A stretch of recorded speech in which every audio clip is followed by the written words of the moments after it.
No. Go up. Come on. I hate this. No, open this. There we go. Today, guys, we'll be watching SCP-1788, The Adult. Well, I hear some crazy things in my lifetime by an adult. Who knows, this guy has supernatural powers. Anyway. Okay, I'm lied. The image for this is literally, let me show you. Not this, not video. You can tell this is not my first time. The images for this is just this, pretty much, so. I don't know why it says, I did watch 1 second, just one sliver of it. So. Some of the most famous and notable SCPs in the database are what some of us would call monsters. I bet you can think of some off the top of your head, right? Everyone even loosely familiar with the SCP Foundation can recall some anomalies that are famous not because of their history or their power, but because of their terrifying tendency to prey on humans indiscriminately. There's the legendary SCP-682, which is the perfect predator, invulnerable to any kind of attack or wound. It instantly adapts to whatever was used to attack it, and regenerates any lost flesh or material. It's not just hard to kill, it can be downright impossible, though the Foundation is constantly working on some new technique and hoping for success. In case that wasn't all terrible enough, it's also actively hateful of all life around it, seeking to exterminate every living thing. Or take SCP-939, a pack of 4-legged beasts with bright red skin and ice-cold bodies. They work together to lure in prey and tear unsuspecting researchers and civilians to pieces with their long, sharp teeth. You might be thinking that their tactics don't sound too different from any other pack predator, like wolves or coyotes. But wolves and coyotes don't steal the voices of people they've eaten, then use the voices to lure in other humans. Needless to say, the SCP-939 instances are under intense surveillance. And who can forget about SCP-106, the famous old man who preys upon the living and sucks the unwary children and D-class into his pocket dimension, where he can engage in an eternal game of cat and mouse with them. Unlike the others, SCP-106 isn't just predatory, it's downright sadistic. It likes to play with its food, and enjoys the struggle of watching them try to escape. The Foundation barely has a handle on how to contain it, and they're constantly hoping that it doesn't try to breach containment and result in even more innocent casualties. You can see why the SCP Foundation is so wary and You've got the main one. You've got the main one, SCP-173. Literally the mascot of it all. The sculpture. One single microsecond of a blink, it will go towards you and snap its neck. Wait a second. SCP-173, then Bird Box, and then the, you know, the things from the Silent Things, The Quiet Place, The Angel of Death. Place them all in the room, no, mix them all together, and then you got the mass destruction. You got the censored death.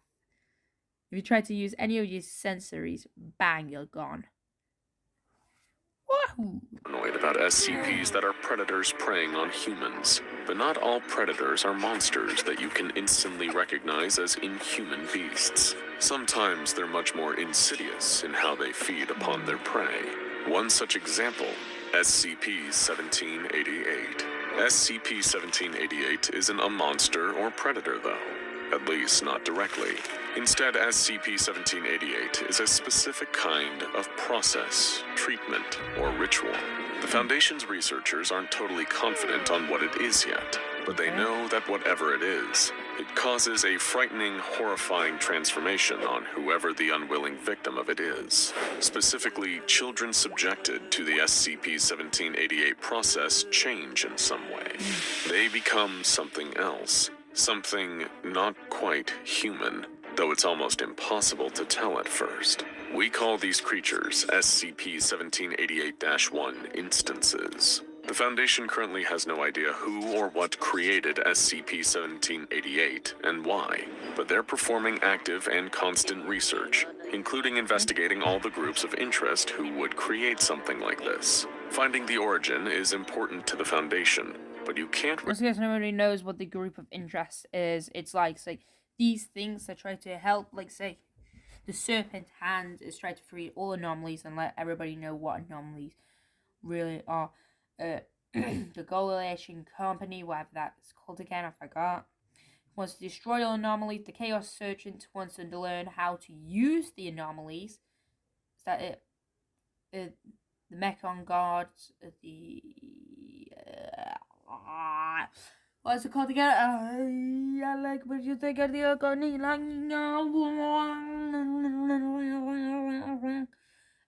robot thing, the guards and the leather. Well, pretty much they actually want to like Mechon.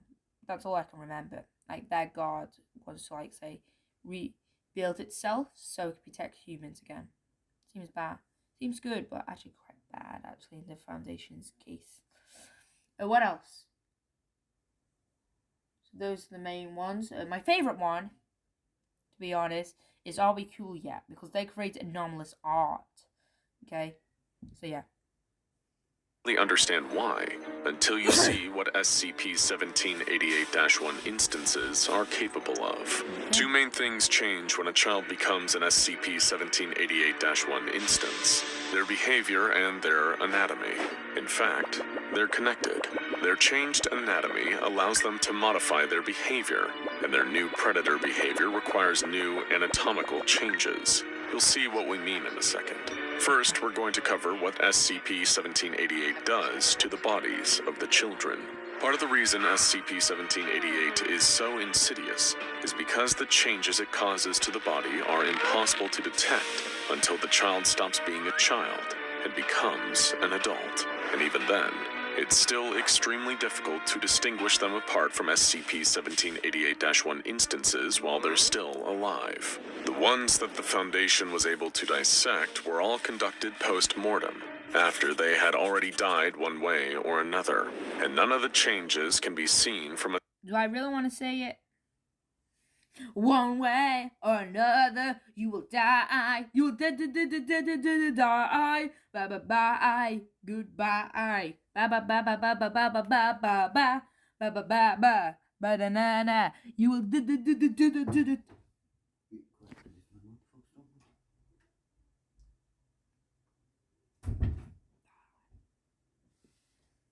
simple visual observation of a living subject, even a close inspection. But what are these changes? Well, SCP-1788-1 don't look the same for one. They vary in gender and ethnically as one would expect them to, given how the SCP-1788 process can be enacted on a child of any gender and race. But even outwardly, there are a few characteristics that can mean someone is an SCP-1788-1 instance.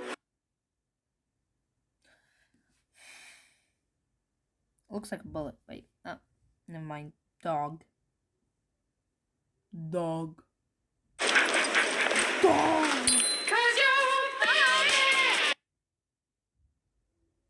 One second, guys. Give me a second here. Almost always obese. In fact, once they're fully grown, they appear any 88-1 instance. For one, SCP-1788-1 are much larger than a normal human. They're almost always obese. In fact, once they're fully grown, they appear anywhere from 150 to 200 kilograms. But don't be fooled by appearances. They might look like they're simply fat, but the inside's pretty much the same thing with hippopotamus. Watch. Their bodies are filled with muscle and dense bone, yep, that's what I making them easily 250 to 300 kilograms in actual weight. We'll go into their internal anatomy more in a second, but for now, let's return to the... So they're big fat. Why don't they just drop them in the water? You need fat to keep yourself afloat. That's why obese people can actually be floaty sometimes. Like, just grab onto them and just raise to the sky like a god. Ah! outside of their bodies. When you look at someone's face, what's the first thing that you notice? It can be their nose, their hair, but 9 times out of 10, it's probably their eyes. And SCP-1788-1 instances might fool you in that regard. Their eyes are slightly too large for their face, just enough to weird you out if you looked at them, though you probably wouldn't be able to put your finger on what exactly was wrong about them.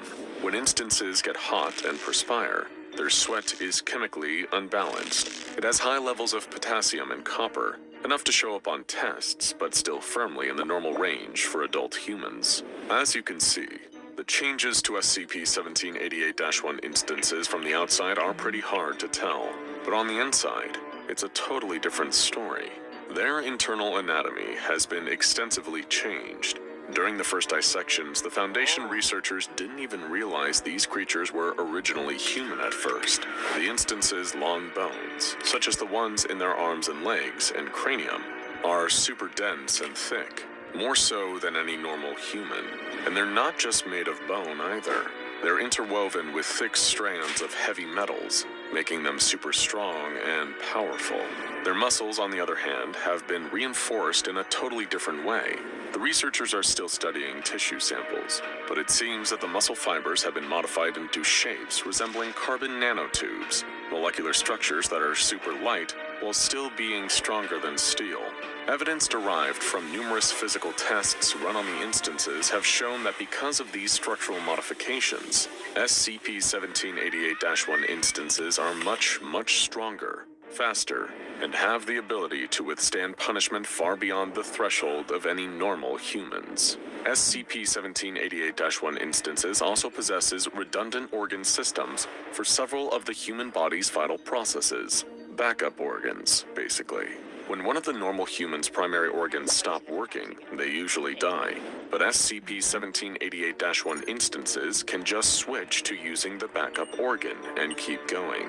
The most obvious example is the fact that they have a second heart, and that it can either function independently if the main heart stops working, or it can work together with the main heart to give the instance much faster respiration and breathing abilities. That's part of why they're able to move so fast. Speaking of their circulatory system, some of their blood vessels have locks that can shut off as necessary. So if one of their limbs is hacked off, they can automatically stop themselves from bleeding to death or getting a blood infection. Just like their hearts, their digestive, respiratory, and nervous systems all also have redundant. Okay, so backups pretty much. Like the whole entire body have backups. That means that also their brain. If you can see right between those two giant hearts, like meaty hearts, like you could just grab from a horse and do that. I've never done that before. I swear to God, I've never done that before. I just don't know why. It just came to me like horse heart. Between those two meaty hearts, there's of course the brain. Okay, backup brain very much. Okay. You can see liver. Organs. That's right. SCP-1788-1 instances have a second brain.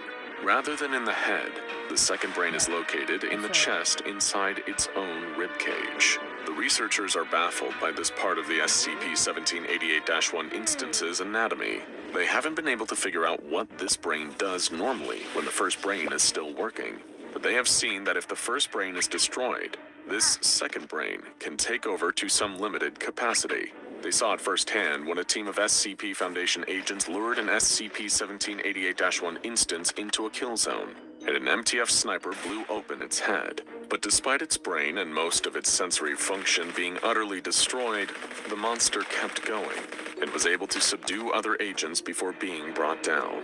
Another main difference in the overall anatomy of an SCP-1788-1 instance from a normal human is its arms. More specifically, that it has extra arms. A second pair of arms sit just below the regular main arms, extending out of the armpits. They're much smaller, but they're just as strong and flexible. And testing has shown that SCP-1788-1 instances can use all 4 arms at the same time if they need to. But to maintain their cover, most of the time instances just hold the second arms folded up and close to their sides, where nobody can tell they're there from the instance's massive size. When an instance is wearing clothes and has their arms folded up, it's almost impossible to tell which is an SCP-1788-1 instance and which is just a normal, if obese, human being. As you can see, SCP-1788 causes quite a few drastic changes to the human body. In fact, you can probably say that these creatures aren't even properly human anymore. But despite all these changes, SCP-1788-1 instances are, as you can also see, really hard to differentiate from regular humans. The perfect stealth predator, right?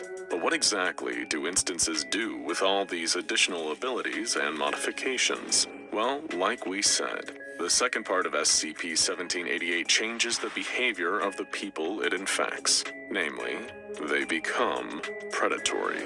The behavior of SCP-1788 instances was hard to observe, since finding them at all was such a difficult task. But eventually the research team located a large group of SCP-1788-1 instances living in the same large metropolitan city. The Foundation set up covert observation teams, stakeouts, reconnaissance agents, and essentially blanketed the city in a net of surveillance. Before long, every little movement and action of the SCP-1788-1 instances was recorded in the Foundation's database. They observed that as soon as SCP-1788-1 instances hit adulthood, they would typically settle down in large cities, just like the one the Foundation was staking out. They'd find a job.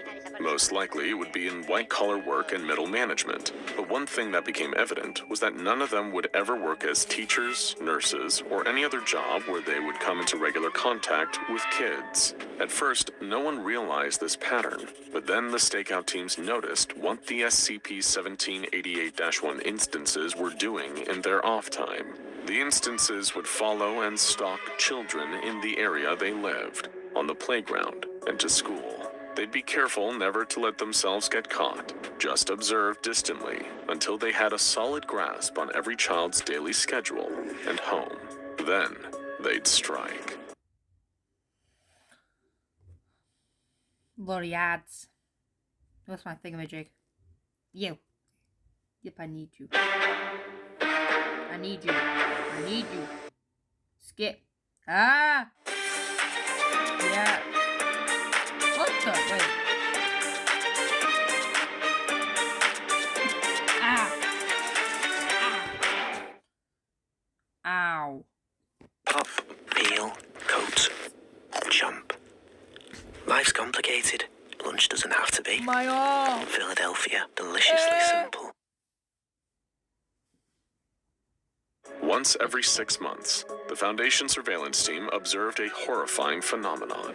The SCP-1788-1 instance would move up with their car, trying to lure the child into their vehicle. If that didn't work, the instance would simply physically overpower the child before throwing them into the car and driving them away. The Foundation personnel wanted to intervene, but they had to make the terribly difficult decision not to, as it was more important that the researcher figure out what the instance planned to do with the children. After following the instances, agents determined that they drive far, far out into the country, where no one could observe them. Then the SCP-1788 process begins and turns them into an instance. Once the Foundation realized what was going on, they also realized there was nothing else to learn from just observing them. They had to get an instance into containment to try and interrogate them. Not just an instant, all of them! Every single one! 1 second.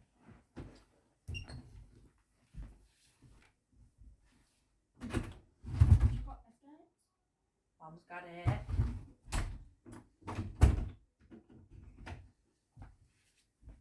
Well, I'm gonna die. I'm back. Let's play.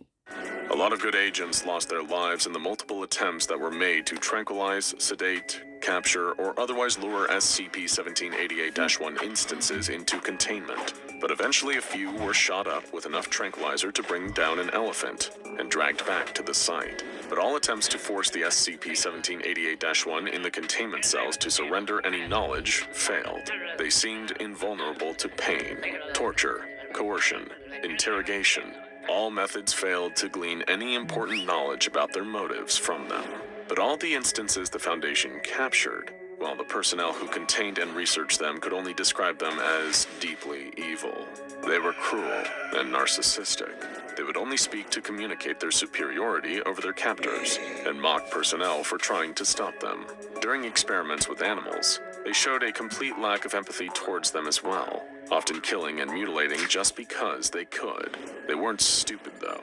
Quite the opposite. The researchers recorded very high IQs and problem-solving skills during intelligence tests, and they'd often psychoanalyze their own researchers into revealing details about themselves. It didn't take long for the site directors to ban all human contact with captured instances, lest they manipulate personnel into freeing them.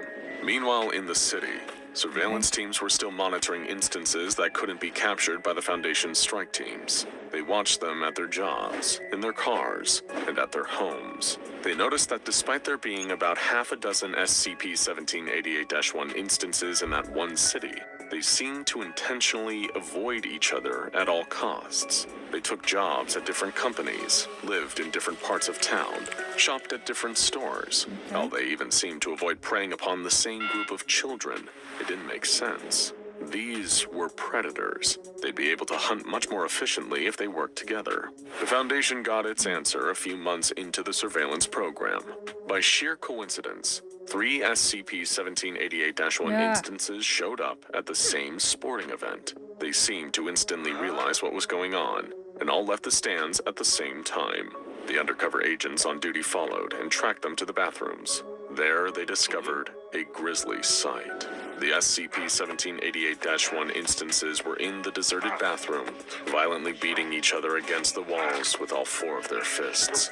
They were hitting hard, with no regard for their cover identities, and spraying blood against the floor. They were fighting not for survival, but to establish dominance. The gender didn't matter. The female instance was fighting just as brutally as the 2 male ones, and beaten just as harshly. After several minutes of this violent show of force, 2 of the instances retreated out of the bathroom, submitting the territory to the dominant victor of the fight. They quickly left the event entirely. The Foundation confirmed this with the few instances they had contained. When 2 were put in the same cell, they'd fight for dominance. They quickly realized it was important to ensure that instances were kept separate at all times, lest they kill each other and rob the Foundation of a living test subject. There weren't many instances to begin with. While multiple of the monsters were observed in the same city, they kept a strict ratio of 1 SCP-1788-1 instance for every 100,000 humans. The same behavior apex predators like bears and sharks practice. This behavior of avoiding each other happens for almost the entire calendar year. At first, the Foundation thought this avoiding practice never stopped. But about a year into the surveillance program, something seemed to change. Several of the tagged SCP-1788-1 instances in the city actively began to gravitate toward each other's territories. The Foundation prepared for the inevitably brutal fights, but something even stranger happened. They met each other and didn't fight. In fact, they went into each other's homes. The recon teams reported that the SCP-1788-1 instances were in fact mating with one another. Apparently, an annual mating season causes this change in behavior.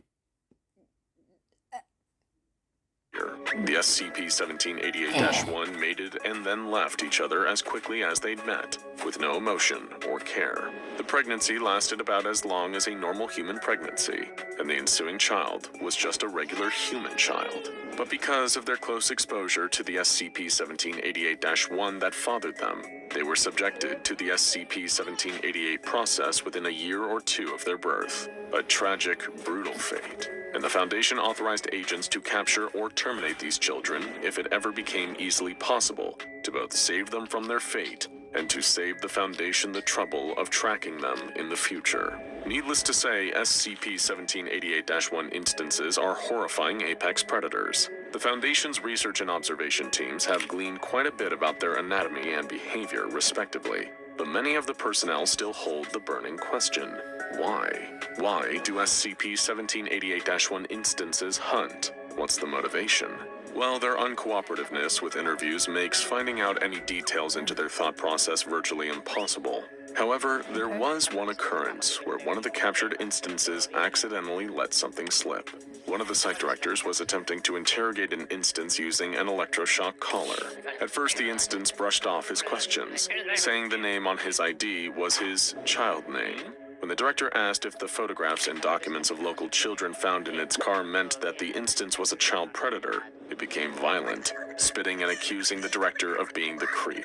After a few electroshocks, it calmed down.